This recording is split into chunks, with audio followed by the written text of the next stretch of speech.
e vamos de Revolução Russa. Então, bora lá.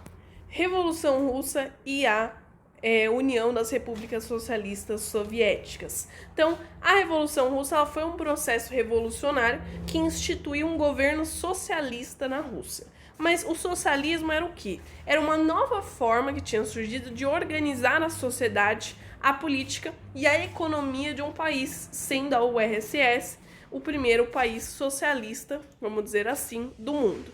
É uma teoria política, econômica e social que defende a coletivização dos meios de produção a partir da abolição da propriedade privada e das classes sociais. Mas existem diversas correntes socialistas, então elas começaram a se originar depois da Revolução Industrial, quando os operários começam a discutir maneiras de abolir, de combater toda aquela exploração que eles sofriam e ao mesmo tempo lutar pelos seus direitos.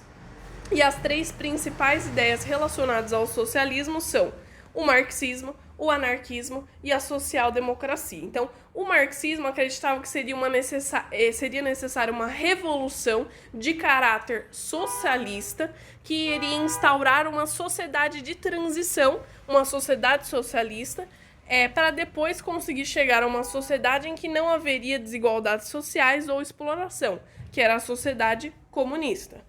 Então, a gente tem do feudalismo indo para o capitalismo, do capitalismo para o socialismo, do socialismo para o comunismo. No anarquismo, não, já seria um negócio direto. Seria uma revolução que lutaria pelo fim das desigualdades, da opressão, e ao mesmo tempo existiria a eliminação de todas as estruturas de poder, incluindo o Estado.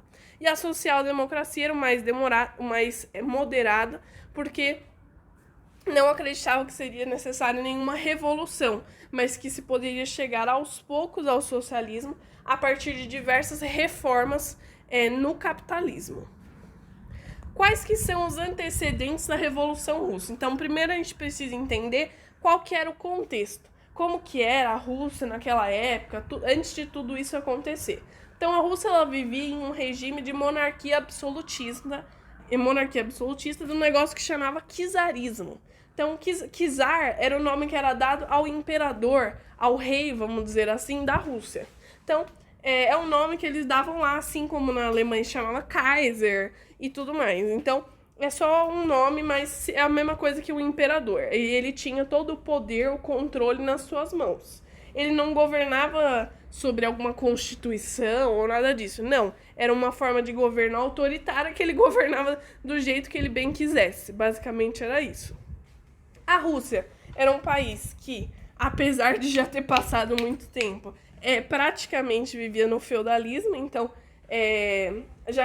foi o último país, vamos dizer assim, a abolir o feudalismo. A maior parte da população, então 150 milhões de pessoas, né? A população, 80% deles vivia no campo.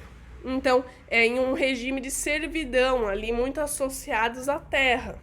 E outros 20% eram os operários nas cidades.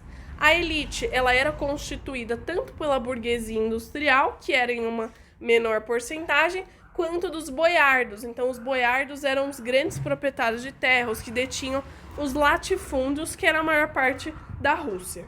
Então, basicamente, no caso, os latifúndios, essa questão da agricultura, muito mais forte do que das indústrias. Então, era um país pouco industrializado. A gente tinha a dinastia Romanov, então esses eram dos czares ali que estavam reinando, basicamente. O Nicolau II, que era o último czar russo. A gente vai começar a falar um pouco sobre como ele vai perder a sua influência e a população vai se revoltar, vamos dizer assim, contra ele, mas a gente já chega lá. Então, no topo dessa pirâmide social, a gente tinha o czar, a nobreza, que era boiardos, mais a burguesia industrial, e o clero, então uma grande influência ali da igreja ortodoxa. Depois os operários, que constituíam uma porcentagem menor, já que não era um país muito industrializado, e depois os camponeses, a maior parte da população. Bom, vamos lá. Eles já comandavam a Rússia desde o século, peraí que eu tenho que pensar, 17, desde o século 17, eles tinham o apoio da aristocracia rural, mantinham relações de servidão controlavam a religião, como eu tinha falado da questão da igreja ortodoxa.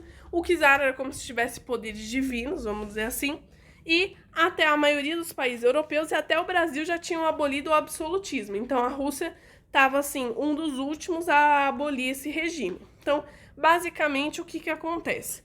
A população ela já não vivia em uma situação muito boa. Então, pensa, um frio do caramba e os caras ainda não tinham uma boa qualidade de vida. Trabalhava muito, não tinha direito que comer, passava fome. Então, ninguém estava muito assim satisfeito com o governo dos czares, né? Ninguém gostava muito. Mas quais foram os episódios, vamos dizer assim, que desencadearam realmente um descontentamento na população? Primeira coisa, o czar, ou a Rússia no caso, perdeu territórios muito importantes, que era da Manchúria e da Coreia, para o Japão na guerra russo-japonesa. Então, essa foi a primeira coisa. Então, a Rússia se envolve em uma guerra com o Japão, pelos territórios da Coreia e da Manchúria, e acaba perdendo.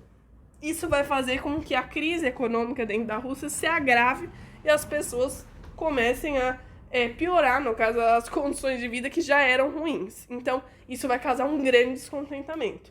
Depois que isso acontece, em 1905, a população decide organizar uma passeata pacífica frente ao Palácio de Inverno do czar. Então foi uma manifestação pacífica, basicamente reivindicando pelos seus direitos, fazendo reclamações, pedindo ali alimento, etc, etc, porque as condições de vida estavam muito ruins. O czar queria fazer isso? Não, ele não estava disposto a abraçar essas mudanças. Então, basicamente, ele foi e deu pistolada em todo mundo. Então, basicamente, foi uma carnificina e matou todos os caras, entendeu? E era uma manifestação pacífica ainda. E isso aconteceu num domingo, por isso que é conhecido como Domingo Sangrento, em 1905. Isso gerou uma série de protestos, revoltas pela população. Por exemplo, até desencadeou depois, né, o encouraçado Potemkin, que foi uma outra revolta. E aí o czar, ele viu que fez merda, entendeu? Então ele fala, pô, se eu não fizer nada, se eu não tentar convencer eles vão me tirar do poder. Então ele falou assim, bora convocar a Duma? Eu acho que eu vou convocar a Duma, que seria tipo uma assembleia, um parlamento da Rússia. E aí ele falou, vou fazer uma constituição.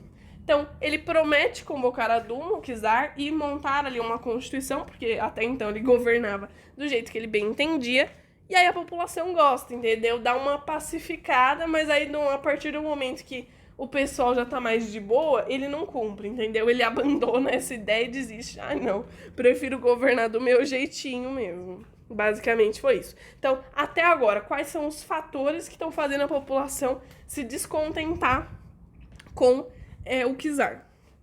Primeiro, perdeu lá na guerra russo-japonesa os territórios da Manchúria e da Coreia, o que fez com que a qualidade de vida da população diminuísse. Segundo, matou todos os caras lá no Domingo Sangrento. E terceiro, prometeu convocar a Duma, falou que ia montar uma constituição e não cumpriu. E aí, para dar o estopim, vamos dizer assim, que também estava péssimo, ele manteve a Rússia, ele colocou a Rússia na Primeira Guerra Mundial. Então, como a gente viu lá na última videoaula, basicamente, a Rússia estava perdendo, estava fracassando demais ali na frente oriental, porque a Alemanha estavam destruindo eles. Então, tava muita gente morrendo, estava agravando a crise econômica, tinha gente passando fome, invadindo padaria, invadindo supermercado, faltava alimento nas cidades, e aí começou uma série de manifestações pela saída da guerra e contra o czar, porque que a população não queria a Rússia na guerra. Se já a situação dele já estava ruim, imagina o povo ainda indo para a guerra. Não ia dar certo essa situação. Então, basicamente, em 1914 até 1917, então em 1917, a Rússia sai da guerra, que é o que a gente já vai falar, mas por enquanto, enquanto estava o governo do czar, ela ainda não tinha saído, então o pessoal estava bem revoltado. Basicamente, foram essas, então, as razões pelas quais as pessoas estavam descontentes com o governo do czar e levaram a tirarem ele do poder. Então, primeiro, perdeu a guerra russo-japonesa, Depois, matou os caras no Domingo Sangrento. Terceira, falou que ia convocar a Duma, fazer uma constituição e não cumpriu. E quarta, botou a Rússia na guerra, estava mantendo a Rússia na guerra e estava prejudicando a população. Certo. Depois desse episódio do Domingo Sangrento, os trabalhadores eles começaram a se organizar em uns tais de sovietes. Sovietes eram tipo uns conselhos assim de operários, organizações de trabalhadores que eles faziam para organizar a Revolução Socialista e reivindicar pelos seus direitos e tudo mais. Então eles começam a se organizar nesses sovietes. Tá bom. Então agora a gente vai ter que começar a falar das pessoas que vai tirar o czar do poder. Então, os socialistas russos, eles estavam divididos em dois principais grupos, porque eles defendiam caminhos diferentes para chegar ao socialismo. A gente tinha os bolcheviques, que significa maioria, e eles eram um pouco mais radicais, liderados por um carinha chamado Lenin. Então o nome desse cara você precisa gravar. Tô tossindo. Então, esse cara aí, o Lenin, era o líder dos bolcheviques. Acreditavam que eles deveriam fazer uma revolução socialista com a união de soldados, operários e os camponeses. E o outro, o Martov, era líder dos mencheviques, que significa minoria. E eles eram mais moderados. Então eles achavam que primeiro deveria haver uma aliança ali com a burguesia para a obtenção da maioria no parlamento. Então, e depois ter uma implantação gradual do socialismo através de leis, eleições, tudo mais. Então, basicamente, eles iriam chegar ao socialismo por meio de diversas reformas no capitalismo. Isso o Martov. Então, basicamente, eram esses dois grupos, bolcheviques versus mencheviques. Com todas essas questões lá do czar, os mencheviques, o povo e os soldados acabam forçando o czar a abdicar. Então existe ali, por exemplo, uma marcha, que tem uma foto, a marcha pelas ruas de São Petersburgo. Então, Petersburgo, e aí começa meio que a haver várias manifestações ali contra o czar, e nem os soldados conseguiram defender o czar. Então os soldados estavam tipo assim, cara, não dá mais pra defender a dinastia Romanov, não dá, os caras botar com a Rússia na guerra, isso tá prejudicando a população, só faz merda, não dá pra defender esse cara. E aí, meio que os mencheviques, o povo e os soldados se unem, e aí o czar é forçado, vamos dizer assim, a abdicar, e os mencheviques entram no poder instaurando um governo provisório. Então, um governo provisório que garante mais liberdade e democracia, o que é bom. Então, antes o czar era um governo autoritário, que governava do jeito que ele bem entendesse, e agora com os mencheviques é concedida uma maior liberdade, um pouco mais de democracia para a população, e isso é bom, mas eles mantêm a Rússia na guerra, então tá gerando muita insatisfação. Ao mesmo tempo, então o povo tá ficando com raiva dos mencheviques, porque eles estão mantendo a Rússia na guerra, e ao mesmo tempo volta quem? Lenin. O Lenin, ele tava em outro país, eu não lembro, acho que ele tinha sido exilado, sei lá, alguma coisa do tipo. Depois ele volta pra Rússia, né? Volta pra União Soviética, e ele começa a defender umas coisas que mobilizam, vamos dizer assim, a população. Então ele começa a falar dessa tal aí das teses de Abril, paz, pão e terra. Então isso é o que ele estava defendendo. Paz, que significava tirar a Rússia da guerra. Pão, que é dar alimento para a população, porque estava todo mundo passando fome. E terra, que significava uma reforma agrária, porque, como eu falei, basicamente a Rússia vivia ali numa espécie de feudalismo. Então a gente tinha ainda a questão ali dos grandes latifúndios, dos servos ali presos à terra e tudo mais. Então a reforma agrária é justamente a redistribuição ali daquelas terras. E era basicamente isso. Então Lenin volta para a Rússia, já vem defendendo ali as teses de Abril. Então paz, pão e terra. Paz, a saída da Rússia da guerra. Pão, o alimento. E terra, a reforma agrária.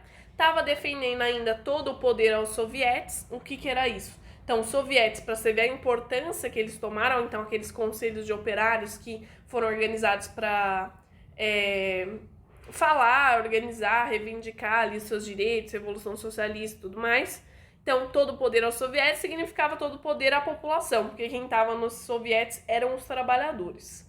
Então, basicamente, Revolução de Outubro, Lenin, aqui tem uma fotinha dele discursando para a multidão. Então, Lenin acaba lá invadindo lá o Palácio de Inverno, e isso em 1917 marca a Revolução Russa. Então, os bolcheviques vencem os mencheviques, assumem o poder. Aqui a gente tem uma outra charge. Lenin limpa a Rússia do czarismo, então basicamente os imperadores, ali toda aquela questão do autoritarismo, daqueles governos que eles já estavam cansados, então Lenin basicamente ali com uma vassoura, limpando ali o czarismo da Rússia. Os bolcheviques vencem os mencheviques, eles assumem o poder. Então o governo bolchevique, quem que era o líder? O líder era o Lenin, e aí a gente tinha outros dois caras que você vai precisar gravar o nome também, que é o Trotsky e o Stalin. Então, o Trotsky ele era responsável pelos assuntos estrangeiros e o Stalin era responsável pelos assuntos internos. A gente vai já comentar sobre eles. Foi um governo, assim, bem autoritário, o governo bolchevique. Eles pegavam a produção dos agricultores, um monte de coisa, ajudaram lá os camponeses, estavam passando fome, reconheceram o posse de terra dos servos, estatizaram tudo. Então, basicamente, estatizaram bancos e indústrias. Retirou a Rússia da Primeira Guerra, que é o que eles já estavam querendo faz muito tempo, e criaram a Terceira Internacional. Então eles já tinham tido 2 tentativas antes para tentar começar a espalhar o comunismo pelo resto do mundo, mas não tinha dado certo. Então dessa vez eles criam a Terceira Internacional, que era chamada, né, de Comintern. Então basicamente no governo bolchevique a gente tem estatização ali dos bancos e das indústrias, os camponeses que cuidam das terras, retira a Rússia da Primeira Guerra Mundial e ainda cria a Terceira Internacional, que chama Comintern. Qual que é o resultado? Imagina só, os bolcheviques entram no poder, estatizam tudo. Os camponeses que estão agora cuidando das terras. Você acha que a elite vai gostar do negócio desse? Óbvio que não. Então a elite ela não vai odiar basicamente todas essas mudanças e aí a gente vai ter uma guerra civil. Gente, só piora a situação. Se a Rússia já estava numa crise econômica, imagina agora. Acabou de sair da Primeira Guerra Mundial, vai entrar já numa guerra civil. E aí a gente vai ter a formação de 2 blocos, vamos dizer assim, né? Então, de um lado a gente tem o exército branco, ou seja, a aristocracia russa, a elite, junto com as potências europeias, potências capitalistas europeias, que estavam tentando conter ali o avanço, o crescimento dessas ideias de louco aí, entre aspas, bem entre aspas, de louco eu quero dizer, dessas ideias revolucionárias, do socialismo e tudo mais. O pessoal tava com medo disso aí. Então, de um lado, o exército branco com a elite russa, mais as potências capitalistas europeias. Do outro lado, o exército bolchevique estava sendo comandado por Trotsky. Quem ganha? Os bolcheviques. Mas a economia russa tá como? Tá destruída. Então, imagina a situação. Já era ruim, depois piorou com a entrada na Primeira Guerra Mundial. Agora, com essa guerra civil, a Rússia entrou num buraco assim, sem fundo praticamente. O negócio é tão profundo, esse buraco, que ele não tava achando nem que iam conseguir sair. Aí o Lenin vem com o quê? Vem com a NEP. O que é a NEP? NEP é Nova Política Econômica. Essa nova política econômica ela ia permitir, vamos dizer assim, um pouco de capitalismo para conseguir levantar a economia da Rússia, porque os caras estavam no buraco. Então aí o Lenin criou essa NEP para falar assim, olha, vamos permitir aqui um pouquinho de capitalismo, para depois a gente instaura o socialismo, mas só para a gente conseguir salvar a economia da Rússia, que senão já era. Não vai ter nem o que governar, porque estamos no buraco. Então é como se fosse um passo para trás para dar 2 passos para frente. Ou seja, um passo para trás, vamos adotar algumas medidas capitalistas para dar 2 passos para frente. Ou seja, para salvar a economia da Rússia e para depois conseguir implementar o socialismo. Que medidas são essas? Então ele vai permitir o comércio, a agricultura, as pequenas propriedades privadas. Então eles param de tomar a produção dos agricultores, permitem ainda os investimentos estrangeiros. Basicamente é isso. Outros países acabam se unindo à Rússia, eles formam a União das Repúblicas Socialistas Soviéticas em 1922. O Lenin ainda chama, vamos dizer assim, coloca o nome do partido dele de Partido Comunista. E aí a gente tem a criação de uma nova Constituição e esse Partido Comunista do Lenin controla toda a estrutura ali da União Soviética. Então, para dar uma geralzona, guerra civil, então basicamente a elite insatisfeita com as medidas tomadas pelo governo bolchevique Quem ganha essa guerra civil? Os bolcheviques, mas a economia da Rússia está destruída. Então, o Lenin vai botar a NEP para funcionar. Então, essa nova política econômica vai permitir algumas medidas capitalistas para conseguir salvar a economia da Rússia. O Partido Comunista, que era o partido do Lenin, começa a controlar toda a estrutura ali da União Soviética. Tudo é lindo, mas dura pouco. Tudo que é lindo dura pouco. Então, basicamente, ok, botou lá a NEP para funcionar. Se funcionou ou não a NEP, a gente nunca vai saber, porque o Lenin morreu pouco tempo depois de doença, sei lá o que era. E aí começa uma disputa entre aqueles dois carinhas que a gente tinha falado aqui, ó, do poder. Então, quem estava no poder? O Lenin como presidente, o Trotsky cuidando dos assuntos estrangeiros e o Stalin cuidando dos assuntos internos. Então, quem vai começar a brigar são esses dois caras, o Trotsky e o Stalin. Então, eles, apesar dos dois serem do Partido Comunista, eles tinham algumas divergências. Então, o Trotsky, ele prezava mais a internacionalização da Revolução Socialista, ou seja, ele queria espalhar o socialismo pelo mundo. E o Stalin já não. O Stalin acreditava que primeiro ele deveria fortalecer a economia, fortalecer a União Soviética para depois espalhar o socialismo. Então, primeiro o socialismo na União Soviética. O Stalin ele era tipo assim, Ctrl-C, Ctrl-V das ideias do Lenin. O Trotsky já não. Então, muitas vezes ele já tinha discordado e tal do Lenin. Quem acaba ganhando é o Stalin. E o Stalin, do jeito que ele era loucão, o Trotsky, ele até fugiu pro México, mas o Stalin mandou matar ele, e aí ele meio que é assassinado, o Trotsky. E aí, do jeito que ele era tão louco, o Stalin vai começar a fazer até uns Photoshop nessa imagem mesmo. Não lembro se essa aqui tá com ou sem, mas até ele vai começar até a tentar fazer uns Photoshop, vamos dizer assim, para apagar tudo que existia sobre o Trotsky. Então, para apagar as imagens que o Trotsky aparecia, tudo. Tentar apagar o Trotsky das fotos, enfim. Quem vence é o Stalin, e aí a gente tem o início da ditadura stalinista, que vai de 1924 até 1953. Então o Stalin vai governar até a morte dele, basicamente. E aí a gente já vai ver como que ele conseguiu governar durante tanto tempo, né?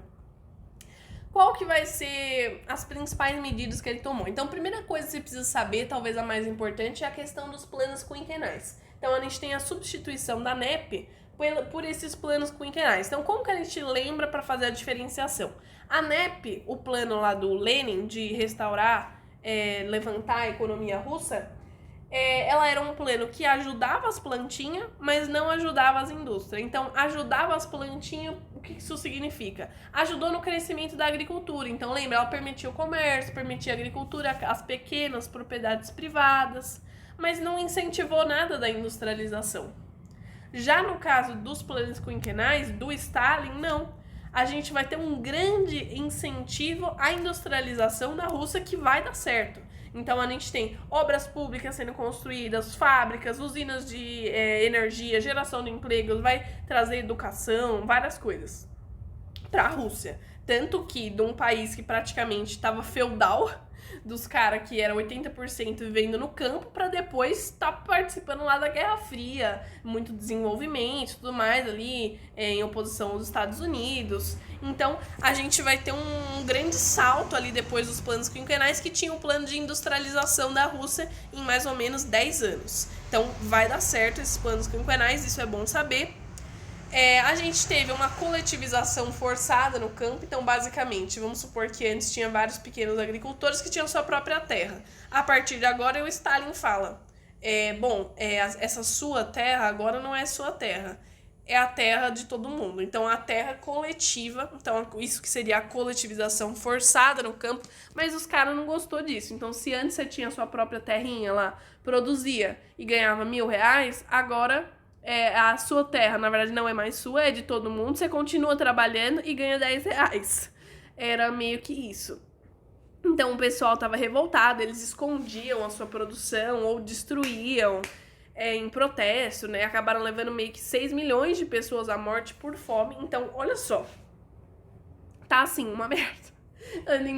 Nossa, isso era uma situação que já tava uma crise econômica lá na época do czar. Aí depois vem e coloca a Rússia na Primeira Guerra, aí a população só sofre. Depois passando fome. Depois vem a Guerra Civil dos bolcheviques versus o Exército Branco. Então, mais fome ainda. Agora também aqui teve a coletivização forçada do campo. Então, os camponeses escondiam, destruíam a produção em protesto, um monte de gente morrendo de fome. Então, população assim, só sofre.